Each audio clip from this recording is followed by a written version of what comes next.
Kita lanjutkan dialog, saya masih bersama Ketua Program Studi Kajian Timur Tengah dan Islam dari Sekolah Kajian Strategik dan Global Universitas Indonesia, Profesor Yon Mahmudi. Prof Yon, kita lanjutkan dari sudut kajian Timur Tengah, Prof. Bagaimana Indonesia merespons sebagai negara non-blok? Apakah ada ruang diplomasi ASEAN atau OIC untuk meredakan ketegangan-ketegangan ini? Ya, kita ketahui kan Iran juga merupakan bagian atau anggota dari OIC, maka tentu OIC ikut bertanggung jawab untuk dapat memberikan ya ruang penyelesaian apa yang terjadi di Iran secara damai. Maka jalur diplomasi harus dilakukan dan selalu berusaha agar tidak terjadi intervensi asing atas negara yang berdaulat. Karena kalau itu dilakukan, apalagi melibatkan militer, ini kan menjadi presiden buruk dan akan terulang ke depannya dan menjadi semacam ancaman terhadap tatanan dunia dan merusak ya tatanan dunia. Maka ya semua apa yang terjadi ya diharapkan bisa dilakukan dengan cara damai, dengan mengedepankan diplomasi ya dan juga dialog dengan masyarakat maupun dengan pihak-pihak internasional yang berkaitan dengan ini. Ya, tapi kita tahu bahwa Trump belakangan ini semakin sesumbar bahwa dia tidak peduli dengan hukum internasional. Sebagai negara superpower, dia merasa bisa menang sendiri, tidak peduli dengan ally-nya siapa. Apakah Anda melihat bahwa ruang diplomasi itu masih tersedia saat ini? Nah, ini kan yang menjadi persoalan ya ketika sebuah negara mengedepankan kekuatan militer ya, bahwa dengan militer yang dimiliki bisa melakukan apa saja. Tetapi kan ini menjadi tidak sehat, menimbulkan ketidakadilan global ya, hanya negara yang kuat secara militer bisa melakukan apa saja. Namun tentu saja setiap hal pasti akan bisa membuka ya ruang diplomasi tergantung bagaimana negara itu menghadapi negara lain. Jadi kalau Iran kemudian mencoba untuk membuka diplomasi, menawarkan sesuatu yang realistis guna membangun perdamaian yang ada di kawasan Timur Tengah, pasti kan ada take and give ya. Apa yang bisa dilakukan oleh Iran, apa yang bisa dilakukan untuk diberikan oleh Amerika. Tapi kalau apabila itu tidak mengalami titik temu, ya biasanya kemudian jalan kekerasan atau jalan militer yang akan ditempuh hard power menjadi solusi. Nah, kita sih berharap agar kemudian ruang diplomasi itu ada, apalagi kan pemerintah Iran juga menawarkan untuk berdialog berkaitan dengan nuklir, sarana inspeksi yang dibuka seluas-luasnya. Nah ini kan kalau tujuannya untuk perdamaian sih harusnya bisa direspon secara positif, kecuali kalau agenda Amerika memang hanya satu, yaitu menumbangkan rejim dengan cara memobilisasi demonstrasi ini. Baik, siapa ally-nya Amerika sekarang yang paling didengarkan oleh Trump, Prof? Tentu kan dari sisi kawasan Timur Tengah sebenarnya negara-negara Teluk saya kira ikut berkontribusi ya di dalam hal memberikan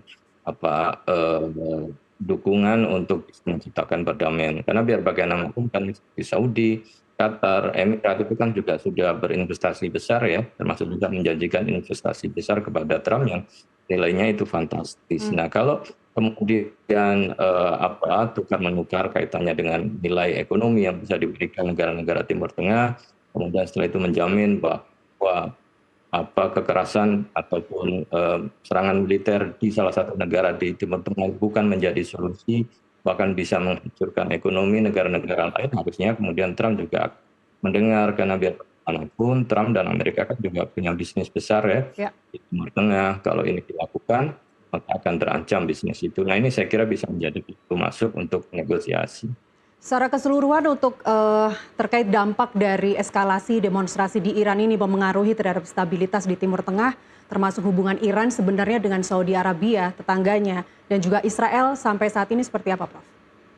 Nah sebenarnya kan antara Saudi dengan Iran kan sudah melakukan normalisasi hubungan ya, yang difasilitasi oleh China. Tetapi kan ini tidak menggembirakan Amerika maupun Israel karena China diharap sebagai rival. Sementara kemudian Irak sendiri dianggap atau dipersepsikan sebagai musuh regional oleh Amerika, kemudian oleh Israel, dan juga diharapkan negara-negara Arab yang lain juga menganggap Iran sebagai musuh karena Iran dianggap punya potensi ekspansi ya ke negara-negara lain. Tapi kalau Iran bisa memberikan jaminan kepada negara-negara Arab bahwa Iran akan menghormati hak-hak negara yang lain dan hidup damai ya dengan negara-negara Arab yang lain, saya kira tentu negara-negara Arab bisa lebih memprioritaskan stabilan politik ya dibandingkan kemudian potensi adanya serangan yang itu bisa memicu kepada ketidakstabilan di kawasan.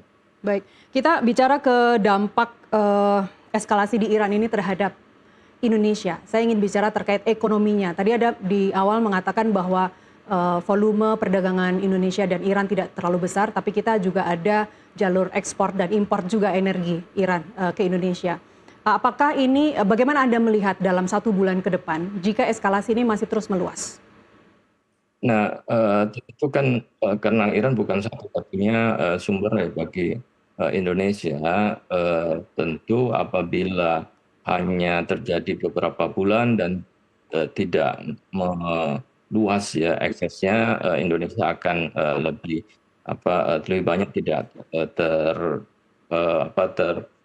terpengaruh ya oleh kondisi. Tapi kalau itu kemudian sampai meluas, kemudian menciptakan ketidakstabilan politik di kawasan, Iran melakukan perlawanan yang besar ya, termasuk juga melakukan serangan-serangan di negara-negara yang itu ada fasilitas militer Amerika, ya, negara-negara Arab, pasti ini akan mengacaukan alur perdagangan minyak secara umum. Nah, kalau ini yang terjadi, imbasnya katakanlah kemudian Iran mendeklarasikan perang total terhadap semua kepentingan Amerika di kawasan. Nah, ini saya kira akan menjadi dampaknya akan menjadi besar, luas, ya, termasuk ke Indonesia, karena pasti itu akan mengganggu suplai minyak ke negara-negara lain, termasuk juga ke Indonesia.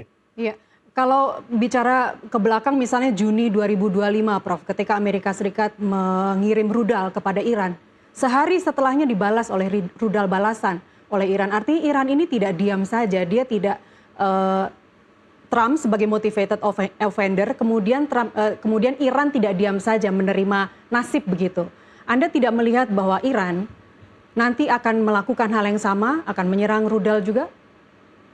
Ya, apa yang dilakukan oleh pemerintah Iran kan juga jelas ya, bahwa mereka akan mempertahankan diri, membalas setiap serangan yang dilakukan oleh pihak luar termasuk Amerika, dan menggunakan senjata-senjata yang dimiliki, termasuk juga senjata balistik yang daya jangkaunya juga sangat tinggi, dan bisa saja tadi itu menargetkan kepentingan Amerika di kawasan Timur Tengah. Karena kalau itu terjadi, benar-benar melakukan serangan, dan itu serangan Amerika cukup vital ya kepada mereka tadi itu, maka perang total yang dilakukan oleh Iran ya akan berdampak kepada ketidakstabilan kawasan Timur Tengah dalam waktu yang panjang. Harusnya sih Trump bisa hitung ini, kecuali kalau dia merasa bahwa dengan sekali serangan kemudian Iran tidak melakukan balasan yang seperti apa yang dilakukan terhadap Irak, tidak ada serangan balasan oleh militer mereka. Tetapi kalau untuk Iran saya kira kasusnya cukup beda ya, karena hubungan antara rejim yang berkuasa dengan militer dan juga masa pendukungnya kan juga sangat kuat ya. Pasti mereka tidak mau mengorbankan harga dirinya diserang oleh Amerika, pasti akan melakukan balasan yang dampaknya juga akan sangat luas dan besar. Baik, Prof, Kemlu menyebut bahwa ada 386 WNI saat ini yang di Iran dan mereka lebih banyak berdomisili di Qom dan Isfahan. Meskipun Kemlu menyebut Qom dan Isfahan ini adalah daerah yang tidak terlalu berbahaya, artinya pusat-pusat demonstrasi meskipun tidak berada di satu titik, ada 26 provinsi hingga hari ini, Prof. Saya baca datanya. Anda melihat bahwa himbauan saja cukup, belum perlu melakukan evakuasi terhadap mereka? Saya kira upaya evakuasi juga harus mulai dipersiapkan ya, untuk mencari titik-titik aman dan menghimbau agar semua yang WNI untuk tidak masuk atau ikut di dalam kerumunan, karena kan tidak bisa diprediksi ya apa yang terjadi, karena korban itu kan terjadi juga kedua belah pihak walaupun lebih banyak di kalangan para demonstran. Nah, Ya. bisa saja nanti akan menjadi target atau korban, maka harus menjadi tempat yang aman, dan sewaktu-waktu ya harus bisa melakukan evakuasi apabila diperlukan. Dalam beberapa hari saya kira harus terus diobservasi ya kondisi yang ada di sana, dan kesiapan saya kira harus lebih diutamakan. Baik, ada kendala komunikasi juga, Prof, di sana ke Iran. Apa saran-saran Anda untuk Kemlu? Nah, memang ini menjadi kendala ya, sehingga tidak bisa terhubung ya dengan mereka yang ada di dalam Iran sendiri kan juga tidak bisa berkomunikasi ya untuk apa namanya melakukan hubungan dengan yang ada di luar Iran. Tetapi memang ada saat-saat ketika komunikasi itu dibuka dan hanya apa komunikasi keluar saja.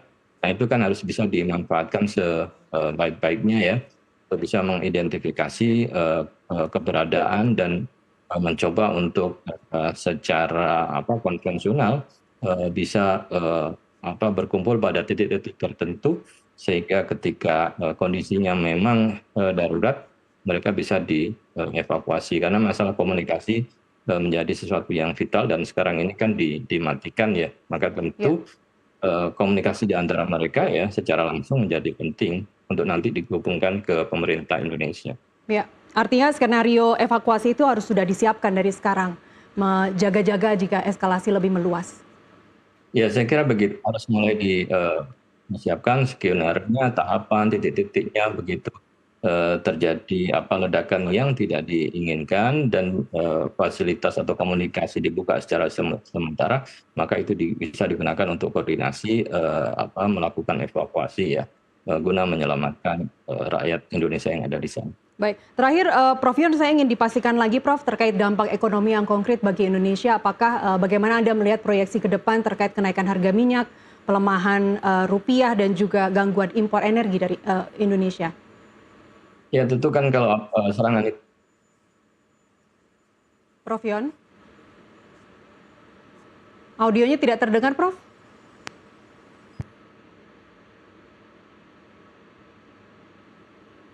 Ya, kita sambil perbaiki komunikasi dengan Prof Yon Mahmudi, Ketua Program Studi Kajian Timur Tengah dan Islam SKSG UI. Sudah bisa terdengar Prof? Iya. Ya, silakan. Ya, sudah. Ya. Jadi kalau kemudian serangan itu semakin meluas, kemudian Iran mendeklarasikan perang secara total, maka tadi kita lihat dampaknya akan pada Indonesia dari aspek ekonomi. Jadi kalau ketika apa dalam 1-2 hari atau bahkan seminggu pasokan energi minyak tidak masuk ke negara-negara lain termasuk Indonesia, ini pastikan berdampak kepada inflasi, berdampak kepada penurunan rupiah dan juga pasti akan mengganggu APBN kita. Nah ini juga perlu harus diantisipasi ya dalam waktu dekat ini. Saya kira begitu. Baik, selama Anda mempelajari terkait kajian-kajian Timur Tengah di Iran, apakah ini adalah bencana manusia yang terbesar, bencana kemanusiaan yang terbesar? Ya, ini apa ya menjadi satu-satunya ya negara yang masih memiliki semangat untuk melakukan perlawanan terhadap Amerika. Kalau ini kemudian Amerika mencoba untuk merespon secara keras, saya melihat pasti dampaknya akan kuat ya. Kalau sebelumnya Suriah bisa ditaklukkan, rezim bisa dijatuhkan, nah sekarang Iran yang memiliki hubungan yang sangat kuat sebagai satu-satunya negara di kawasan Timur Tengah, sebagai proksi Cina, Rusia, maka pasti dampaknya juga akan luas apabila ancaman dan serangan dari Amerika itu dilanjutkan. Baik, Profesor Yon Mahmudi, Guru Besar sekaligus Ketua Program Studi Kajian Timur Tengah dan Islam SKSG UI. Terima kasih telah berbagi bersama kami di NTV Prime. Sehat selalu, Prof.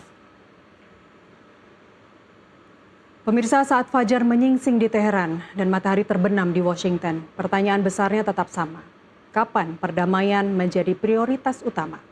Mewakili rekan Desmona Chandra dan seluruh kerabat kerja yang bertugas sore ini, saya Nasiti Lestari pamit undur diri. Terima kasih, selamat berlibur panjang. Sampai jumpa.